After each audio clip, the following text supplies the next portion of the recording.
Hello, and welcome to the Whiskey Lodgecast. Today is Thursday, June 22nd, 2023. Um, yeah, okay, Almost went 10 years let's past get that. that decade right. Um, yeah, I'm working on, I figured it'd be a good idea to get the date into the beginning of every stream because editing and all that is becoming something that I'm getting used to, and certain things seem like a good idea now. Um, So yeah, Spooky can't be with us today because he has a work engagement. And I think because we're all busy, the two of us are just going to make this a nice focused stream today where we just mainly talk about the Virginia Whiskey Tournament batches for this week and then get on out of here in a tight 45 minutes or so.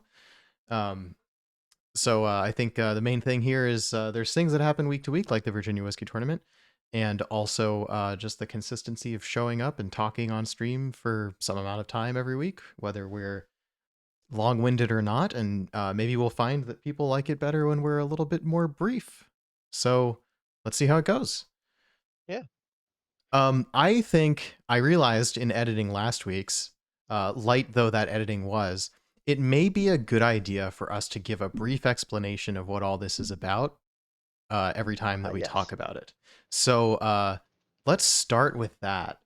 So, Phil, if you wouldn't mind introducing our audience to what the Virginia Whiskey Tournament is and what's happening this week.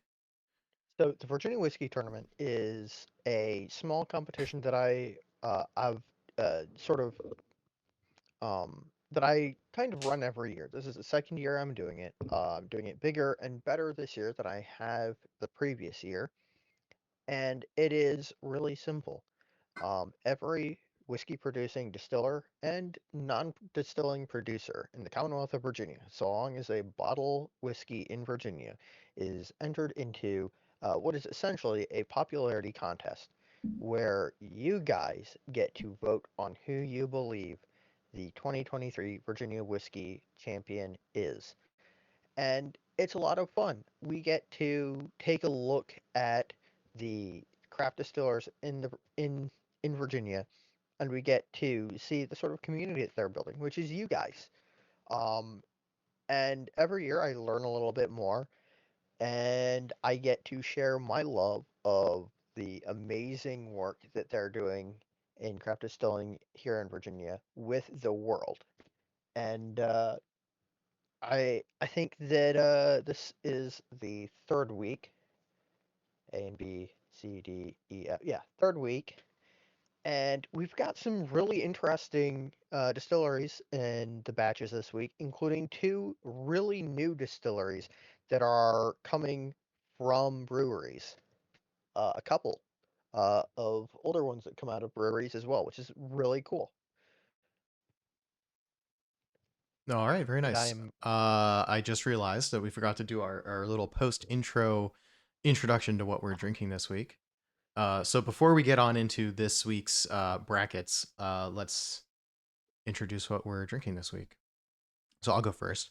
Um, per a discussion earlier today in the Whiskey Lodge, I've decided that I should break into some Balcones that I haven't touched in a while. So I am having the standard Balcones American single ooh, malt, Balcones Texas single malt number one, which is the 53% standard release of their American single malt, which is, as ever, lovely and full of stone fruit flavors.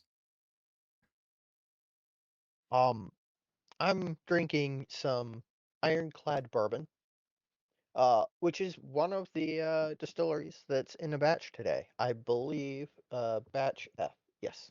Nice. Um, they're really cool. We'll learn a little bit about more about them in a minute. Hello, good evening, Genji. Thank you for joining us. We missed you last week. At least I Hello. don't think that I saw you in chat last week. But good to have you back. Um, Great. Well, I'm excited. Whenever you're drinking something that's on the bracket, that's a good sign. Uh, and of course, it means that you actually have access to it. That too. Um, so I just want to say for our watchers and listeners, we've been doing this Virginia Whiskey Tournament coverage for a while now. And if you find yourself wondering when will this end, although I'm sure that we're entertaining enough, um, there are 43, if I recall correctly, entries in this year. 44. Was there 44. was there a last minute edition or did I just mess up? That is, my notes aren't great. Okay. Okay, so there's 44, and this is the third week of 8.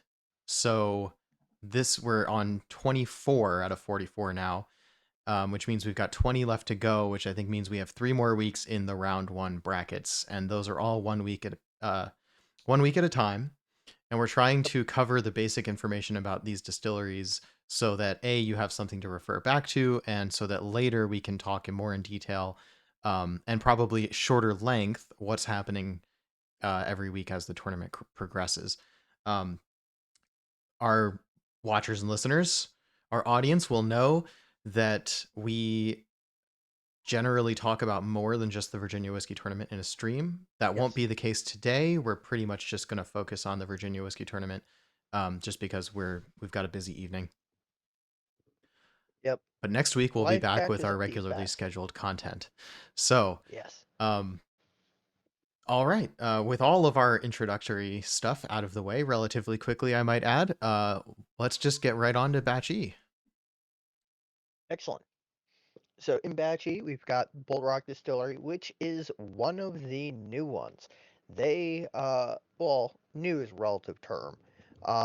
They have released a straight bourbon whiskey and a American whiskey that are exclusively available at their facility in Nellysford. We've got Belmont Farm Distillery. Oh, yeah, I'll just burn through these really quick. Okay. Available exclusively at their Nellysford, Virginia location. Bold Rock, by the way, is a cidery that they were founded in 2014. They've got a handful of facilities in Virginia. Nellysford is like their headquarters, and they've got some flavored spirits and their straight bourbon and American whiskey. And unfortunately, they're only available at their facility in Nellysford, so I haven't been able to get any yet. I'm working on it, I promise. I see. Just before we go on and talk about this war, do you want to read the names and your little subheadings for each of the distilleries in the bracket, or should we just go ahead and just go straight on into talking about each one like you've done here? Let's go straight on into talking about them. Just Perfect. Yeah. streamline. Yeah. Well, I love beer and I love cider. And usually craft beer and cider makers know how to make a good craft whiskey. So, knowing nothing else about this distillery, I'm excited that we have more craft distilleries in the works here. And interestingly, all of their whiskey is bottled at 44%, which is 88 proof, which is an interesting choice. Yeah, interesting choice indeed. It's not sort of the standard 45% you see in American whiskey. That is, you either got the 40%, which is legal minimum. That's your cost effective proof. Although it's also a good beginner's entry level proof because it is going to be the least strong in that alcohol burn. But anybody who goes above that typically hits in Scotch. They usually hit 43 and 46% seem to be the next sort of marking points. Hmm. Bourbon tends to go straight to 45%, 90 proof for some reason. Um, so yeah, 44 is an interesting choice, but I suppose it's just as arbitrary as anything else, because the that sort of chill filtration cutoff, where if you don't chill filter your whiskey, it might get cloudy just from being in the glass. Um, is 46%, give or take. It depends on the specific whiskey and the makeup, but I think it's somewhere between 45 and 47%. So 46% is used as sort of the rule of thumb. If you get to 46%, you're probably not chill filtering. So 44% is not quite that. Do you happen to know what stills they use at Bold Rock? I do not. They don't have a lot of information available on their website. I think that they're really just getting started on getting their whiskey uh, out into distribution and into customer hands, and they haven't quite figured out where they're fitting into the sort of craft whiskey scene. But I trust that they will sort of flush out their presence with time. So if I had to guess, um, probably no good reason for this. A lot of craft distilleries use some sort of pot or hybrid still, but if I had to guess, um, that proof point seems to vaguely suggest to me that they might be using a column still. Yeah, Now I have no real evidence for that other than a gut feeling because I wouldn't even say that's a trend. It just feels like an odd choice, generally speaking. It's neither super low nor super high, and if they're not chill filtering, they might have a better chance if they went on a column still. That's kind of my reasoning there, but it's completely, you know, just gut feeling. On the other hand, that's fair. a cidery is probably more likely to be more conscientious about the finished product, which most of the time is going to mean you're going to use something other than a column still, without getting too deep into the details there. So really hard to tell. It'd be good to know more about this distillery. If they make it through this bracket, we will have a chance to do a lot more research. So if you want to know Absolutely. more about Bold Rock Distillery, that is a good enough reason to vote for them. But don't pull that trigger just yet because we've got 3 more distilleries to go through in batch E. I'm gonna go on to the next one if that's okay with you. Yep. Okay, cool. Next up, we have Belmont Farms Distillery.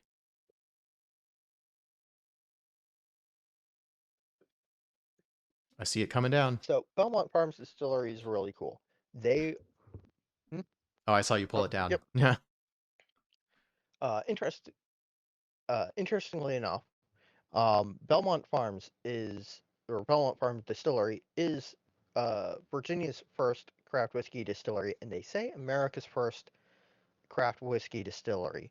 Um, I can't find a date of founding, but I believe when speaking to one of their representatives at an event, they said 1986, which I believe has to be, you know, the first craft whiskey distillery in America, just by virtue of the next earliest craft distiller I'm pretty sure I know of is Clear Creek, and that was 88 or 89. I believe Um, actually, I don't.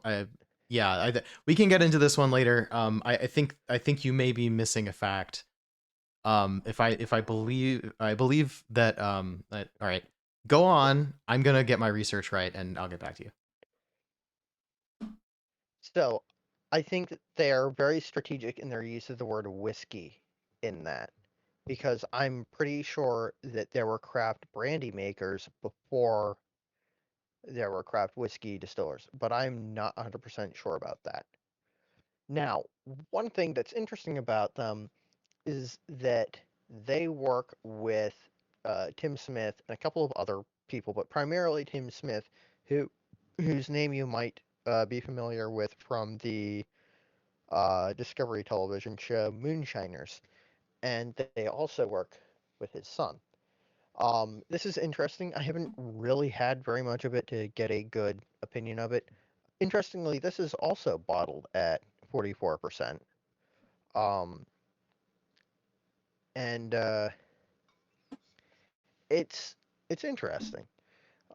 They've got a an antique still, a 3,000-gallon pot still that was built in 1933, which is really cool because not only is that a massive still for a craft distiller to be operating with, but it's also really cool that it's as old as it is. Um, I believe that it was built and then Prohibition hit and it was mothballed somewhere. But at any rate, it is really cool and it's different from a lot of the stills that craft distillers are using, and it turns out some really good products. Unfortunately, I'm looking at my bottle of Belmont Farms Bonded Virginia whiskey on the shelf across the room that I meant to grab and forgot. Um, but that is sort of their flagship offering, that and their bourbon. And they're really interesting, slightly different, slightly smoky, and I think that they're really good, solid products. And they've been in the game for a long time, so they've gotten to be really good at what they do.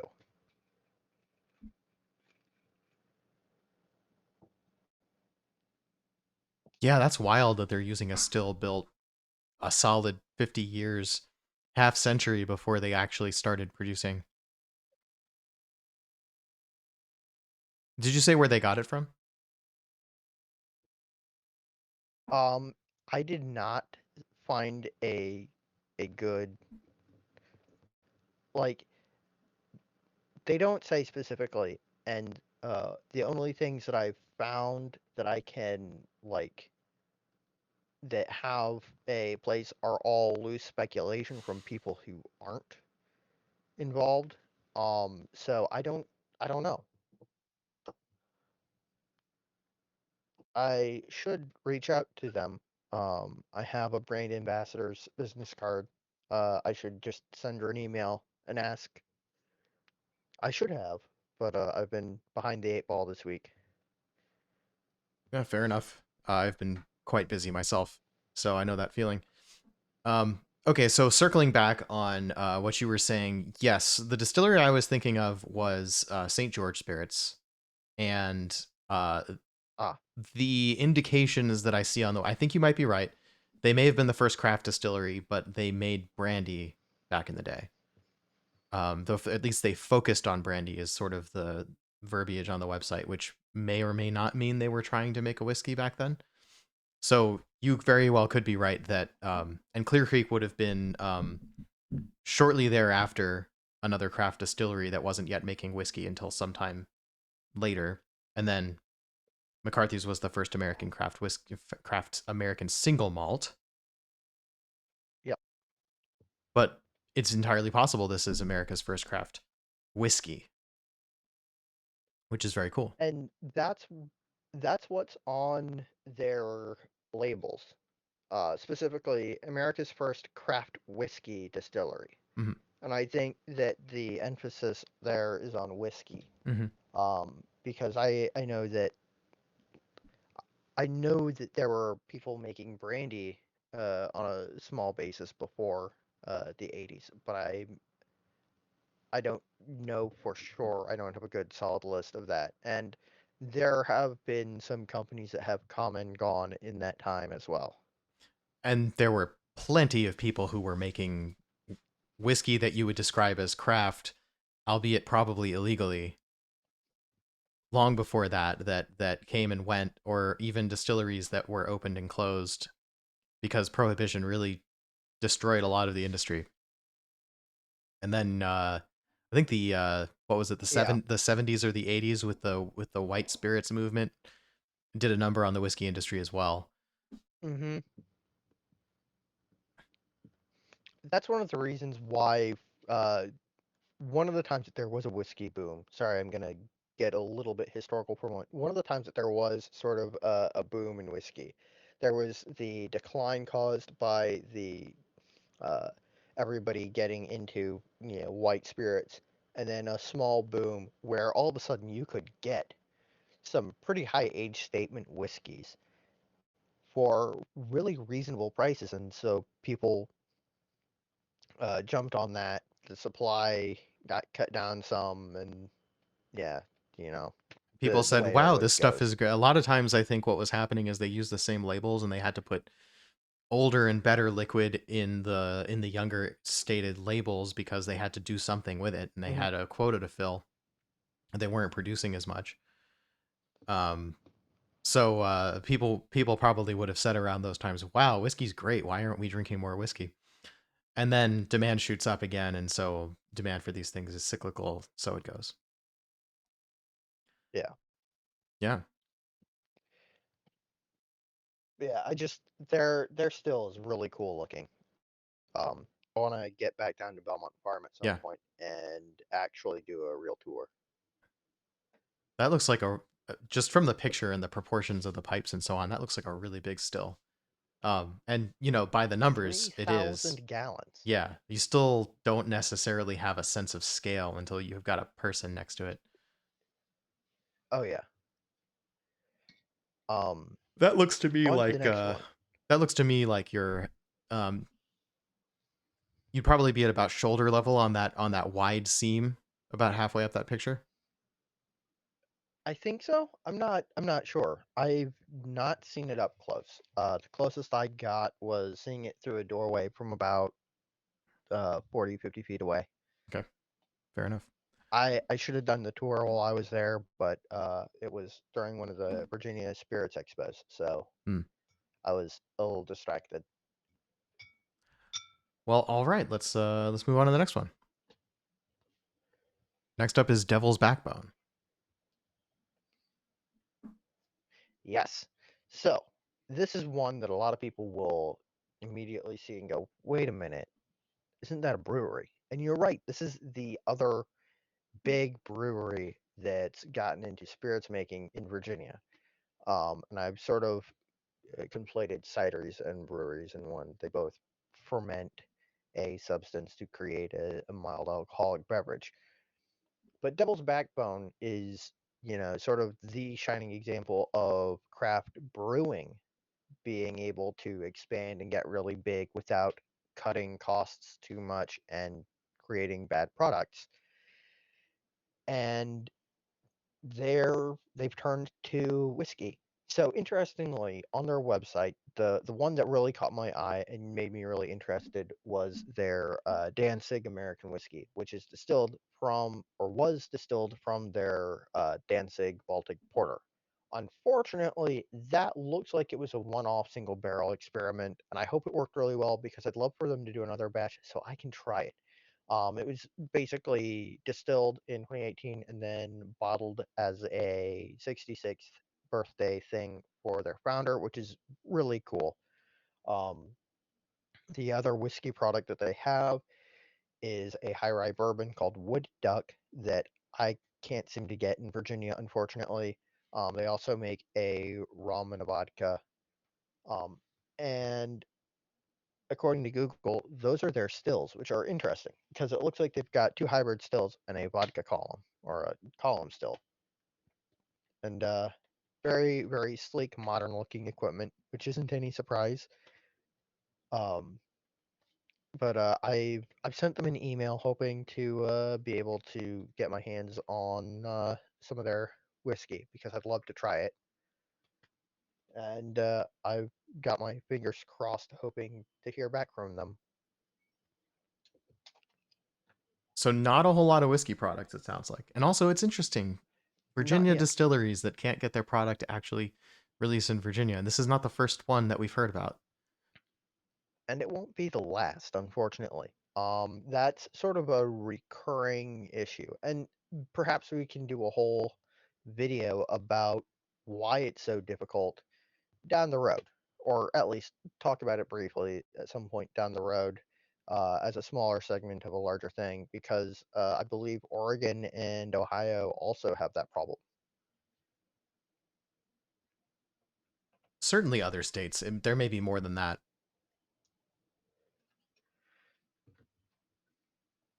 I mean, I know that Pennsylvania also has a liquor control system, and Pennsylvania distilleries have historically not had great distribution as a result of that.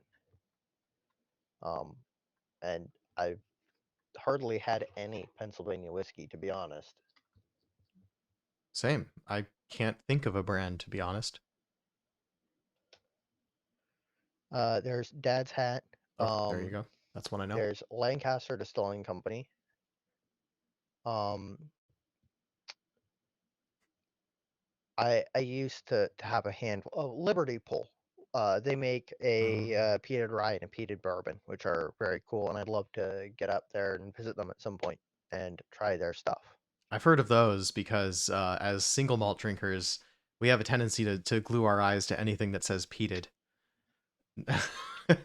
And peated Yes. bourbon is a pretty irregular and unusual thing. More and more are trying it.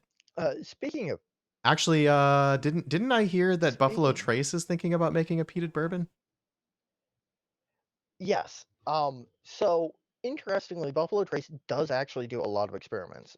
There's generally a 2 to 5 year lag in them uh starting an experiment and it having any sort of impact. I'm trying to think of a good way of putting it, and like any results that they can publish or talk about.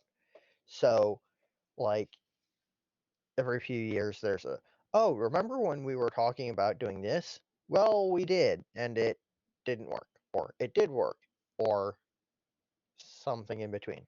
Here's a special single barrel release that you'll never be able to get your hands on. Yeah, pretty much.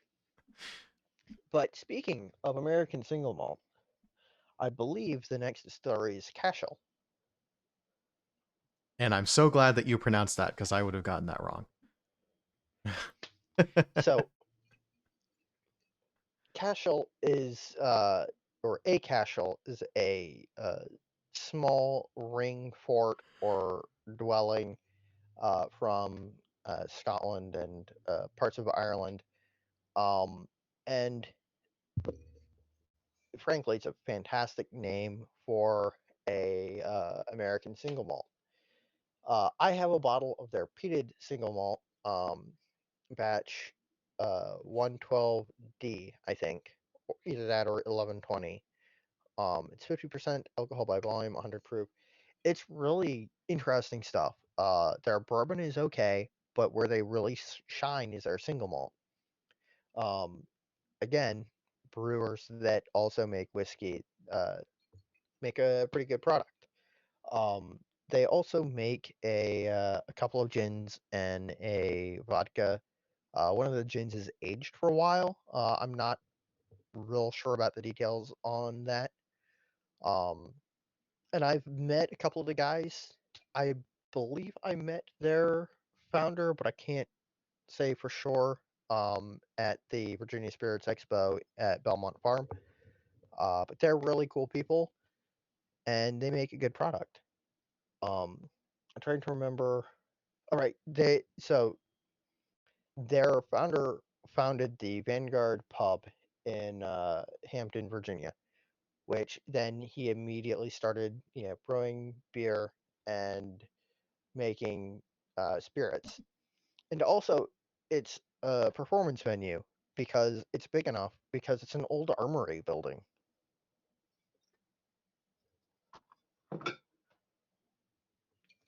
Presumably, that venue is separate from the room that has the stills for I reasons. believe so. Yes. Yeah. Yeah, I To be think safe, stills. Yeah, I'm I think sure. any place that produces alcohol has to have bonded staff supervising. Oh, am I having a bad hair day today? Um, has to have bonded staff supervising, uh, lest there be any tampering with the stills or illegal extraction of alcohol and so on. Hmm.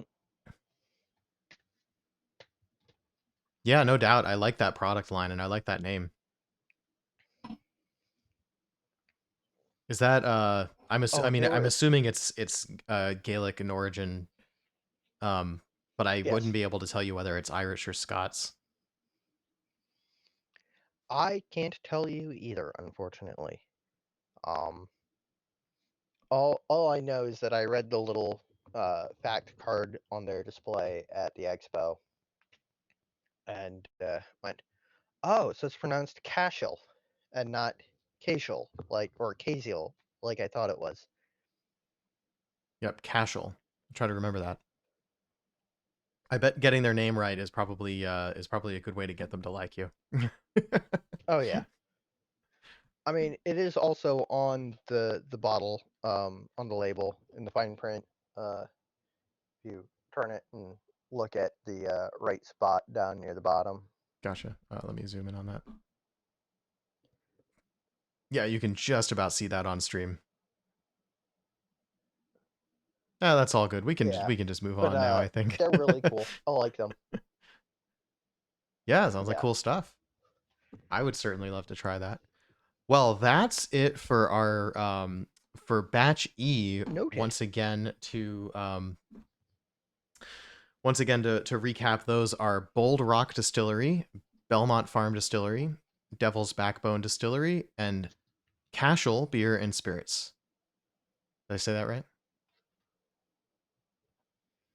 Yep. Excellent. Okay, so next moving on to batch F. Or was there anything you wanted to add about batch E in general before we move on? I think that I covered everything that I needed to. Okay, great. I'm not going to ask you to put your thumb on the scale because you, of course, are not voting and don't want to show any bias, at least not beyond not Yep. beyond what you tend to say and what we know that you tend to like. Um, those of us who know you I, anyway. I definitely don't have a penchant for rye whiskey and peated single malt. Definitely not. No, wouldn't be biased by those things at all. That's the great thing. Hopefully, everyone in our audience is taking the opportunity to vote in all of these brackets as we go. And I will say, I don't vote until after we do this stream because while I could go do the research, I figured our Virginia whiskey expert Phil here is going to do a much better job of telling me what I need to know. And I hold my votes until after I've heard from him.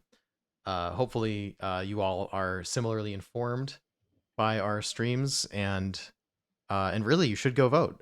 We do want everyone to vote on whatever criteria you think, whichever distillery you want to see get more attention, even just based on this short stream info that we do. Because for a lot of people, you just are not going to be able to try or know all of these whiskeys, or even one in every bracket, but that doesn't mean you can't vote. I will be really honest. Uh, when I first drew these, my goal was to make sure that I had a bottle from every bracket or every batch, and it has been a challenge. Hmm. Um, I specifically had to go buy a bottle or two just to make that happen, and it still was a little bit tight on a couple of these. In terms of how, in terms of time, getting them in time. Yeah. Hmm. Well, all right. So, batch F, we have Highlands Distilling Company, Twin Creeks Distillery, Ironclad Distillery, and Reservoir Distillery. I've heard of a couple of these.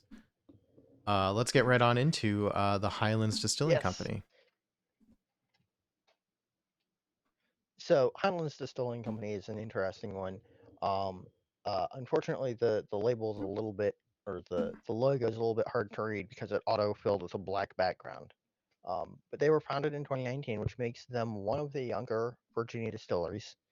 Um, they are veteran owned, and their whiskeys have references to mottos and sayings in military parlance. For example, their Warhorn whiskey is reference to the motto of the unit that the distiller was assigned to, that is sound the war horns, and Cavu is a reference to an aviation term that uh, I didn't write down, but it's basically one of those words that's also an acronym. And I know that the V and the U are visibility unlimited, but it's basically perfect flying weather. Ah, okay. Um, and you know, they're I haven't been able to try anything of theirs, but I have it on good authority that they do make some pretty good stuff. And I will be trying to get my hands on a bottle of their rye whiskey because I like rye. Nice. Do they have any single malts? They do not, unfortunately. They primarily make rye, bourbon, and a corn whiskey. I Their website also lists a moonshine, but it is not available at this time. Well, that's a solid portfolio, regardless. Yeah, Something that stands out to me, and hopefully this isn't an issue, um, but I wonder if they have ever tried to export to Europe because probably not. Highlands is one of those terms that the SWA gets real touchy about because it is a region of Scotch production. Yes. And while it is not technically speaking an internationally protected GDI, they do aggressively protect it. And I will avoid speaking my piece on the SWA to avoid making them angry, but safe to say I don't always see eye to eye with them. And sometimes I think that they're uh, more than zealous in their efforts to protect certain terminology. I can see that. We also had a conversation come up about But a whiskey that had Glen on the label, um, which normally is an issue yes, for the SWA. But I believe this was an Irish whiskey, and it was named after an actual place, so it would get a pass as opposed to an American whiskey throwing Glen on the label just to appear to be Scotch. so the uh, the the article was about like Bruchenthal, uh, have distillery having Glenbrochen on their label, which sounds vaguely Scottish, partially probably because of the way I'm saying it. Uh, with Glen meaning small valley, Tal, the suffix in German meaning a valley, and they thought Glenbrochen would sell better than Brochental, and I kind of understand it, but also that is one of those treading awful close to trouble sort of things. North Now, Dakota Glen the Fargo. Canadian Yeah. distillery, yeah, That was a I, comment I from the like that pod. one actually. Yeah. I feel like Uh, I, I feel I, like you'd have a I, hard time not getting that Fargo is Fargo. But that's an American perspective yeah, perhaps. yeah. Well, I was going to say there was a Canadian distillery, I believe Glen Breton, uh, who who had their founder's name on the label, which is a Scottish name because he was a Scottish immigrant to Canada. Glen Breton because they were in Glen Breton, and Island single malt because they were on an island, and they went toe to toe with the SWA and won in Canadian court. Glenn Mhm. Glasso, I believe, would be able to go toe to toe and come out on top, but it would be an extremely expensive and potentially dangerous lawsuit for both parties. Um, I think we've gotten distracted again. But Yeah, safe to for say, sure. there is actually a Highlands region in Virginia, Mm. as there are in various places. Yep. And just to be clear, this is Highlands with no apostrophe, right? That is correct. Okay, I'm just gonna fix that title real quick there. Oh, whoops. I think that may have auto corrected on me. Yeah, it could have been. That's what I get for trying Um, to do this on my phone. Here, pop quiz. Is Jack Daniels with an apostrophe before the S or after the S? Like Jack Daniels Tennessee whiskey. Is it a guy named I Jack want to Daniels say or is it a guy named Jack Daniel? so. The guy's name was Jack Daniels, but the label does have an apostrophe before the S Ah, you're going because for of the the year. perhaps very accurate mixed answer. And I believe that you are correct, even though I Well, forgot that fact. Let's go find it now. Yes, so the label, I will say I can't check that whole thing, but the label does in fact have the apostrophe before the S. But I do believe that the guy was named Jack Daniels. because the last name Daniels is Daniels and not Daniel. Also, I will say, full transparency, while I have my back to most of my whiskey, I've got the Jack Daniels Rye Old Number 7 and Bonded lined up on the shelf across the room from me. Well, did you at least not look for the sake of answering my question? Yeah. Well, I didn't look because I was like, I'm pretty sure that the guy's name is Jack Daniels, but also I know that there's an apostrophe on the label, and if it was after, they might just drop it. Hmm. Which makes me wonder about Evan Williams. Does Evan Williams have an apostrophe? I believe it does not.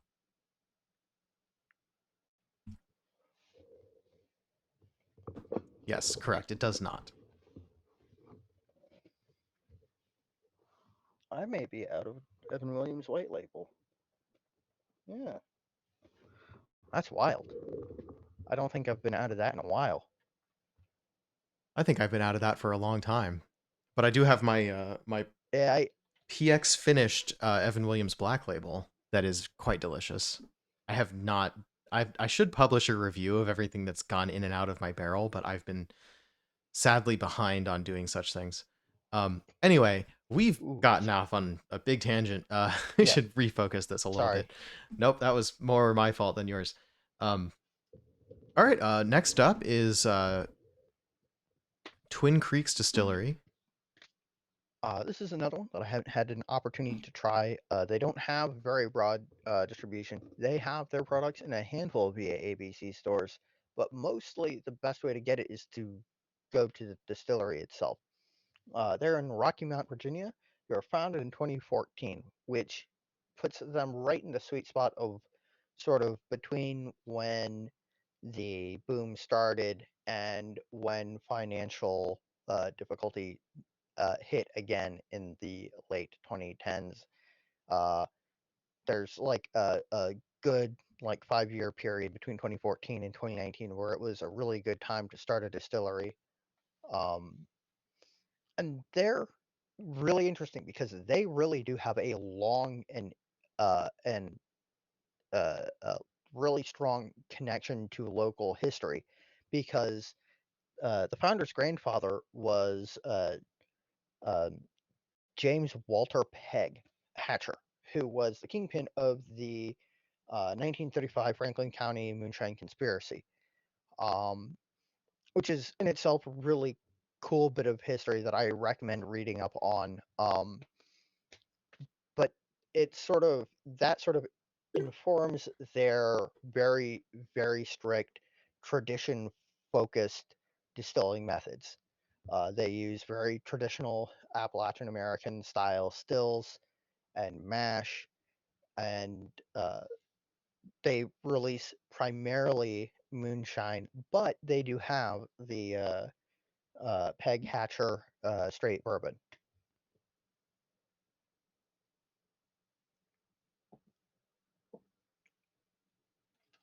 Very interesting, and they did survive, so that's good news. Yes, I think that Virginia probably had a pretty good survival rate for distilleries purely because of how closely knit they are and how well they were able to work together to survive. And that is an interesting note. I don't think I have anything extra to add on this distillery, so I guess we'll just move on. We got two more to go. Next up is Ironclad Yep. Distillery. I'm gonna make that text bigger. So Ironclad, which is what I've got in my glass now, they're really interesting. Um, Sorry, I forgot to zoom in or increase the font on these. So they were founded by Stephen King. No, not that Stephen King, a different Stephen King, on the banks of the James River in Newport News. They they primarily age their spirit between 2 and 3 years. Um, and they do a lot of really cool commemorative bottlings for like submarines. And I believe at one point they had a commemorative bottling for an aircraft carrier, but that's no longer on their website. So I'm guessing it probably sold out. But that's just sort of a really cool, interesting thing, especially given that I believe their founder and the founder's son were both career Navy before retiring, or the founder, Stephen King, was career Navy before retiring and starting the distillery. Um, and they are really in touch with naval history, hence the name Ironclad. They're situated fairly near where the first real Battle of Ironclads happened, uh, hence the name. And they do make some very good whiskey. I'm just gonna say because my history is weak, although I did recognize the term ironclad. I feel like there may be other people watching potentially who don't know. An ironclad is a steam-propelled warship protected by iron or steel armor plates. Um, I believe this was the first generation of iron instead of wood. Not necessarily the what was the name for the warships that were mass produced in World War II? Um, Um, that's not what this is. so so we're talking about pre-dreadnought steam powered fighting ships with um, steel armor or iron armor, hence ironclad. Talking about Civil War, the Merrimack and the Monitor. And I'm trying to think of what the name for the post dreadnought, roughly World War I, World War II era armored warships was, because I can't think of it off the top of my head. What I found was Liberty ships and Victory ships, but those were the mass-produced ones that came pretty late. Right. Those would have been primarily freight vessels rather than warships, though. Hmm. I believe the Liberty ships, interestingly, survived for a lot longer than they were intended to, and suffered some very interesting losses very late in their lifetime. Like there was one that sank in the Potomac that basically moored and was sitting there being unloaded, and they finished, left for the night, and it cracked and sank in the middle of the night. Oof. Um, that was decades after the First World War, though. So, That would be a horrible um, morning, don't you think? oh yeah, oh yeah, coming in. Oh no, my office has sunk. Yeah. Um, all right, Yeah. shall we move on to the next one? Yep. Next up, last but not least, Reservoir Distillery. I couldn't help myself but use that picture off of their website because it's such an amazing picture. Um, these guys are really interesting. They use open fermentation, really small barrels, um, and their flagship line is a little bit expensive, but it is really different and interesting because of the environment where it's aged and the high salt content in the air. It gives really a sort of surprising brackish nature to the spirit, and the open fermentation has an effect, of course, and they age for fairly short periods of time in really small barrels. I know that at one point they were using like 10-gallon barrels, and a result of that is fairly young whiskey that's got that much extraction. Yeah, it's not just dark, it's red, which Yeah, is kind of a surprising tone. I mean, normally whiskey comes on sort of the yellow to brown scale with a little, yeah, maybe a little bit coppery in there in the middle, but that red tint is really unusual. It's not the first time I've seen a whiskey with that color. yeah. But normally you'd get that from something with a wine finish, like port or sherry or red wine. Uh, Luxury whiskey, innovatively aged in the time-honored tradition of quarter casks for a minimum of 2 years in our tailor-made alligator char barrels. Okay. And a quarter cask would be a quarter of the standard barrel size. I believe so, yes. So we're looking at less than 15 gallons, Yeah, 12, something like that. I think around there-ish. Very small barrels. Yeah. You say brackish whiskey, and I think some people might be like, that sounds unpleasant. I think that sounds really interesting. That's definitely something I want to try at least once. Hmm. People talk about Scotch whiskey aged by the seaside that has kind of a salty flavor to it that can be quite delicious. Think along the lines of like salted caramel, Okay. but with just a thin layer of that slightly marshy funk to it. Okay. We like funk here. I really like this stuff. Um, a friend of mine, Holden, with whom I used to have a YouTube show, um, really did not like this stuff. Um, he also really does not like whiskey, and I think that I may have really hurt the prospects of getting him to try more whiskey um, by handing him a glass of Ardbeg 10 and going, "Oh, you should try this." Yeah, that's definitely hit or miss. Very polarizing. Probably. There's a lot of He does people like who are Kentucky trying. Creek, though, Oh, so there you go. There you go. So he might be a rye drinker like you, not so much the peated single malts. And some people really love peated single malts. Like unpeated single malts are kind of boring. Don't really inspire the imagination sometimes. And for those people, peated single malts are like, wow, this is complex and interesting. I've never had anything like that before, even though I've been drinking whiskey for forever. And some people want to stay on the safe side of the clean caramel, vanilla kind of flavors, hmm and so unpeated single malts and avoiding the funky flavored stuff. Um, yeah, I have been, I guess, a chaser of funk, right? For a long time, it was only peated whiskey, and then at some point, I discovered yeah. funky rum, and that opened up quite a lot of options for me. Rum, agave, that would be tequila and mezcal. What else? Yeah. Things that have interesting processes or interesting aging. Finishing casks sometimes get funky with the wine flavors. Baijiu. Have you had any Baijiu?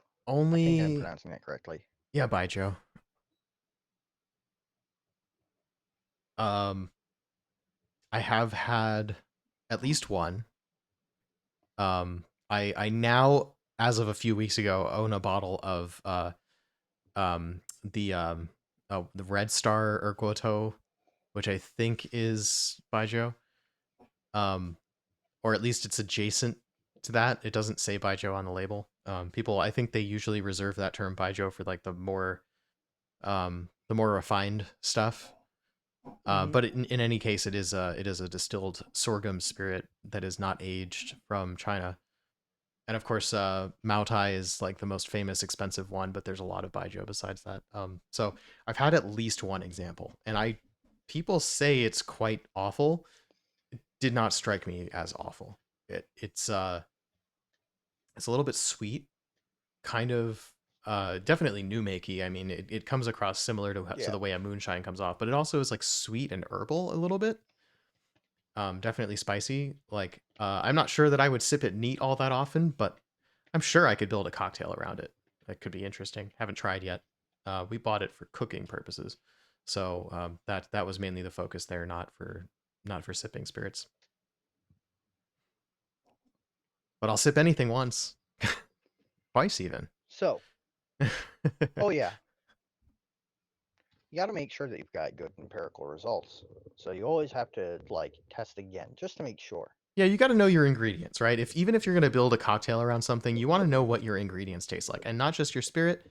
Taste your vermouth and taste your bitters and all that sort of stuff. If you're we did that whole episode on flavor and building cocktails. That's kind of the approach. If hmm you're not going to just follow a recipe, this applies to cooking also. You got to know what all your ingredients taste like, right? What do your spices taste like by themselves? And I think one of the ways that I got into cooking in the first place was dad sort of put me in charge of the spices, because if you're mixing spices, there's only so much trouble you can get into, right? You can you didn't ruin all of dinner Yeah. yet, right? Like you can make a spice mix, and if it's too salty, well, you can cut it by adding more spices, or if it's too anything, you can add a little bit more of everything else. And when you finally get it nailed, then you put it in the dish, and you've got somebody supervising, right? And I think being good with making a Yeah. blend of spices is a really good cooking skill that adds a lot of options in the kitchen when you're deciding what to make. So I'm glad that I have Yeah. that background experience. Speaking of dads, um, or I guess let's wrap up the bracket first, and then we'll get into our post talk. Um, All right. Yes. So that was the four distilleries of Batch F. So Virginia Whiskey Tournament Round One Batch F. The polls contain Highlands Distilling Company, Twin Creeks Distillery, Ironclad Distillery, and Reservoir Distillery. We will put those links on the video, but if you want to go find them right now, the best place to go is at Drinking Geeks on Twitter. I think is the easiest way to find. Yep. And I'll just type that in the chat real quick. You can also search the hashtag Virginia Whiskey Tournament, capital V, capital W, capital T, no spaces. Virginia Whiskey with an E, of course. With an Tournament. E. Yep. So that's the And easiest way to find this stuff. You'll find me talking about it also on Twitter. I will post the links to the polls and links to all of the distilleries in the show notes, in the YouTube description.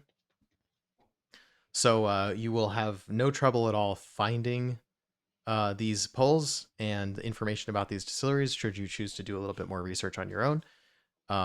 As always, we hope that this has been helpful and helps you make a decision. Please go vote in the polls. We'd love to have additional turnout. Just the more people who participate, the more interesting this gets. So it'd be great if you could help us out by casting your vote. And also feel free to ask questions because I'm always happy to share any information that I have or even point you in the direction of people who know more than me because that is one of the great life skills that everybody should have is to be able to say, "Oh, I don't know, but I know that he knows." And or I know that she knows and point you in the direction of someone who can help you. I wonder if the Nightbot integration like expired or something because I think that my commands aren't working Huh. anymore. Wonder if I can tag Nightbot. Hmm. Yeah, Nightbot doesn't seem to be in the chat. I think that's probably the problem. I'll go figure that out later. Yeah. Anyway, I'll share all the stuff. The easiest way to find here, I'll just put my. If you go to DemiTastes.com, that has links to all of my socials, and you can easily find Phil's socials from there. Also YouTube and Twitch and all that good stuff. Right. That's basically my. Before I knew Linktree was a thing, I made a website that I pay $12 a year for, Yeah. and basically use that as a Linktree. One day I'll put a blog up on it. Um, Yeah. Anyway, so Father's Day just passed. So now as we move into our as to our post presentation talk, um, yeah, Father's Day's just passed, and quite unfortunately, my Father's Day gift did not arrive on time, and that's a bummer. But it did arrive this morning. So one of the reasons that I'm going to Excellent. be ending stream early today is because I plan on giving my dad a call, and we are going to crack that McCarthy's 6 PX, not PX, sorry, McCarthy's 6 Oloroso finished together. Very nice. Very nice. Couldn't think of a better bottle to gift dad on Father's Day than the Clear Creek production that was designed for Father's Day, or at least they had scheduled the Again, release. not sponsored by. Yeah. Yep, that's right. Yep, not sponsored. Yep, we're still not sponsored. We just love McCarthy's. Call us shills if you like, but it's good whiskey, and don't tell us it isn't till you try it. So, changing the subject slightly, if we've got a couple minutes, I'm really excited. I've ordered a barrel, smaller than the one that I was originally looking at, going, ooh, that'd be fun. Um, it is less than half the size of the barrel that I was initially like, hey guys, in the Whiskey Lodge, which is where we all hang out. Um, I went, hey guys, should I buy a 2.5 gallon barrel Yep, to age something in? which is And about then 10 did the liters. math, and that's like, yeah. It's going to be 6 handles of Um, something to fill it up. Yeah. yeah. So I changed my mind and I've ordered a smaller 1 gallon barrel from the same company. Um, and that is closer to 4 liters. Yeah. Um, and I'm going to be seeing what I can do about finding some new make. And so stay tuned for maybe a whole episode of barrel aging stuff. Yep. And I am conveniently leaning because out of the Doug's way. got a barrel. I decided to move that barrel from over there next to me to behind me, partly because every time the temperature in my room changes, the barrel like either like burps or drips, and I say burping, which is a terrible thing, but basically like the gas expands out of the tap or the cork or the boards or whatever.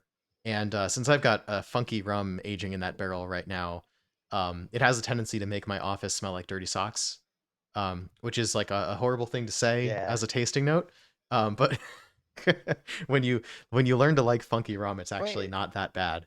Um, it has a very yeah, gastric quality to it, and I'll probably be reviewing it at some point. But all I can say about it is it's a funky rum, and what it is, where it came from, and how it came to be in my possession are things that, for legal reasons and for relationship reasons, I cannot share.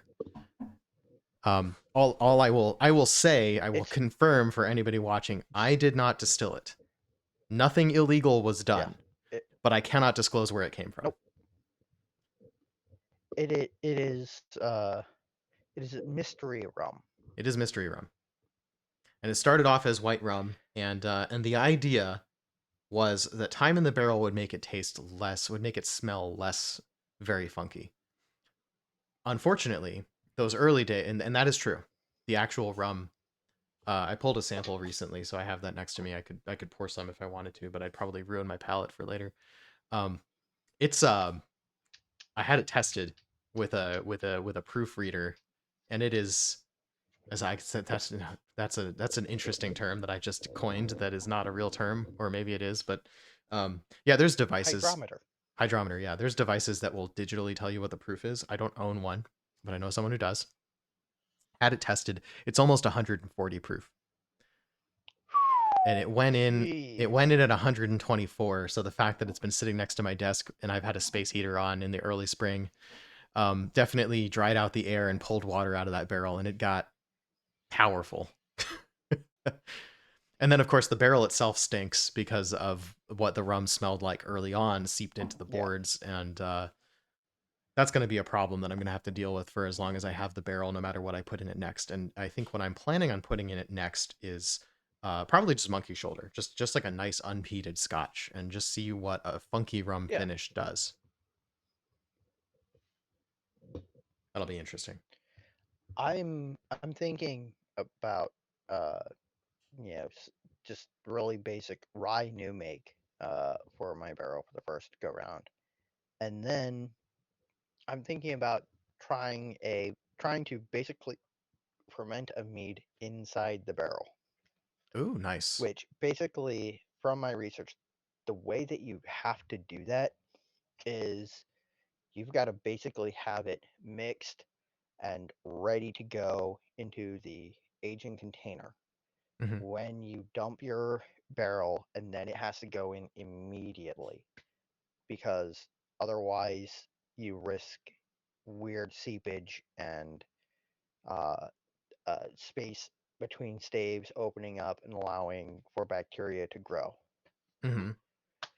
Um, and if that goes well, once it's done fermenting and has stopped off gassing through the airlock, I'm going to have to figure out bottling, and then figure out what I'm going to finish in it that I want to try a mead finish on.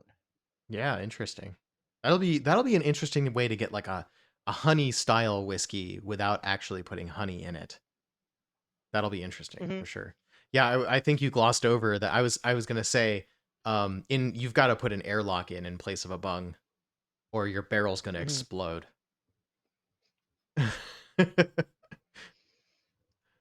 I don't want that. Yeah, you don't want that. Yeah, for anyone who's Yeah, interested, I'm. How to Drink did an episode where he did some aged mead. Um, I can't remember if he actually did the fermentation in the barrels or not. He may have done. I don't know.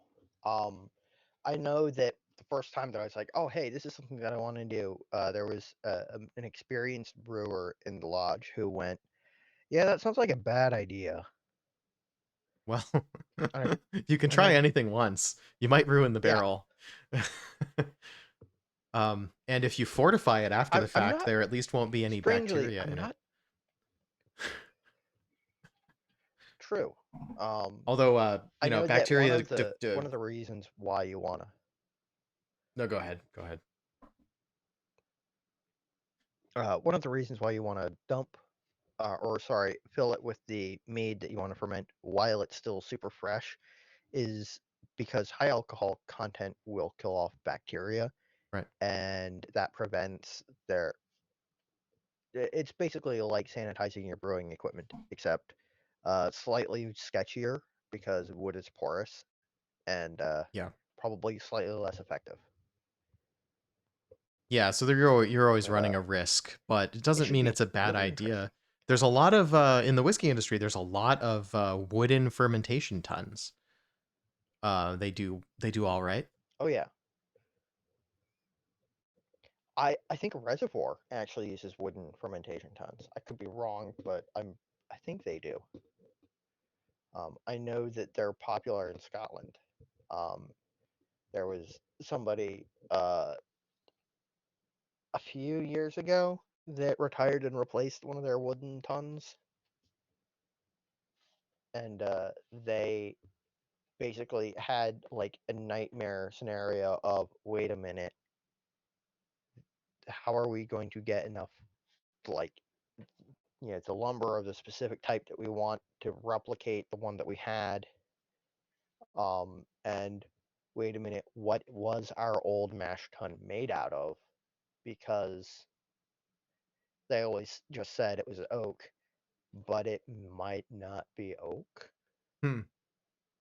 Um, but that was just an interesting article that I'll have to see if I can find for you. Yeah. Let's see if we can add that to Um, the show notes. That'd be cool for listeners if they're interested to read a little bit more about.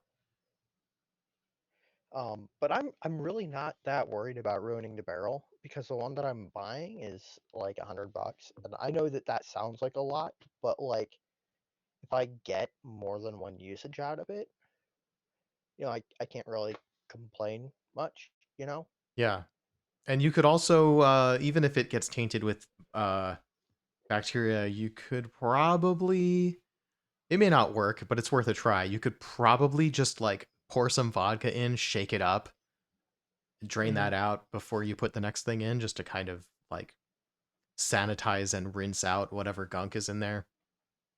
Yeah, And by gunk, I mean just like whatever bad smelling toxins and whatever. It may not even be visible gunk, but just like whatever made the barrel taste unpleasant yeah. from bacterial contamination, right? Not necessarily unhealthy when you get bacterial um, Hmm. infection, as they call it, which is a horrible term. Um, but when you get a bacterial infection in a fermentation, it's not necessarily unhealthy to consume. It's just going to be unpleasant, and so you want to clear that out. I wonder if I could get single malt new make from somebody. Hmm. It's just a thought that I had because, you know, age a rye, age some mead, or ferment a whole batch of mead in it, and then fill it with single malt new make. Hmm. I don't know. Seems like a good idea to me. Sounds interesting for sure.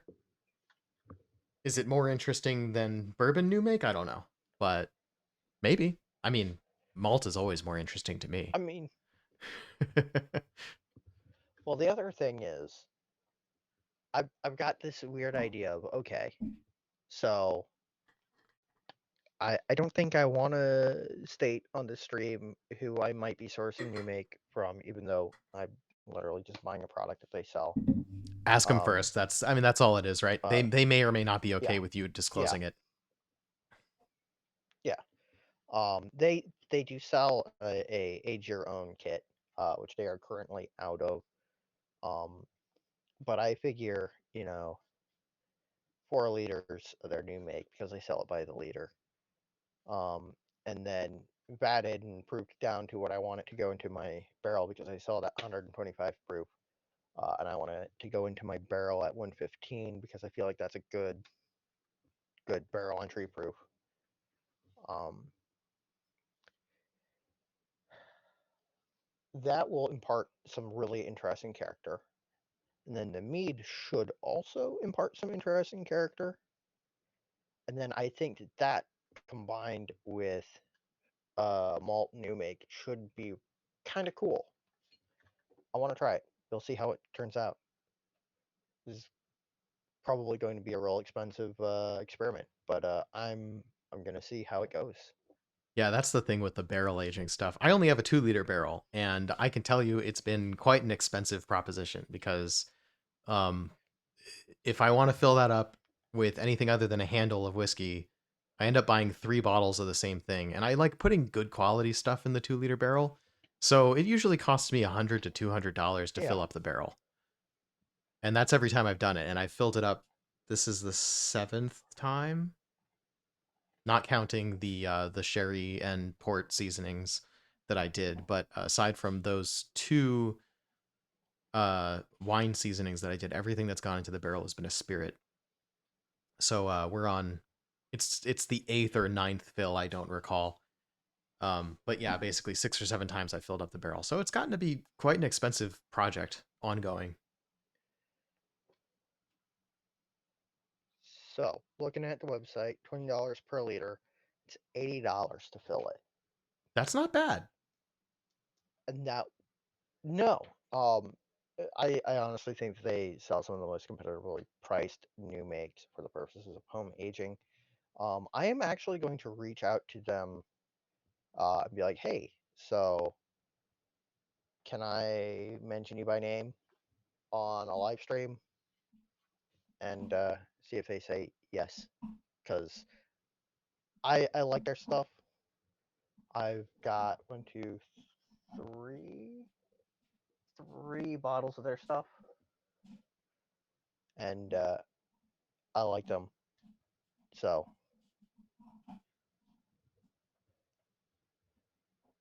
Maybe I should reach out too we should because definitely do I a similarly am always at some point it's been 3 or so months since I put that in the barrel and I'm looking for what I'm going to fill it with, and I usually try to be ahead of the ball on that a little bit instead of like I don't have yeah, the next thing so I can't empty the barrel yet. That's kind of a like that's a sucky place to be, right? Like it's done, but I can't empty the barrel because I don't want the barrel to dry out, so I have to wait until I get the next thing. right. Yeah. So I'll send you a link. It's a name that you will recognize probably. Yeah, we've talked about it before. I think I know who you're talking about, but Yeah, like you said, you yeah, don't want to okay, share that right now. Um, yeah. So, having said plenty of things, and we've yes. expended our hour and then some, I think it might be a good chance for us Oh, to call it a sorry. night. Oh, Yeah, that's fine. You know, we take however long we take. We tend to be a little long-winded and get off on tangents, but um, we'll see whether I mean I'll put up the VOD like usual. We'll see whether I bother editing this because I don't think I really have time. So this might just be the thing. Anyway, what should we cheers to this week, Phil? well, how about to experimentation since we just spent a few minutes talking about that? Sounds good to me. Cheers to experimentation. Sláinte. Sláinte.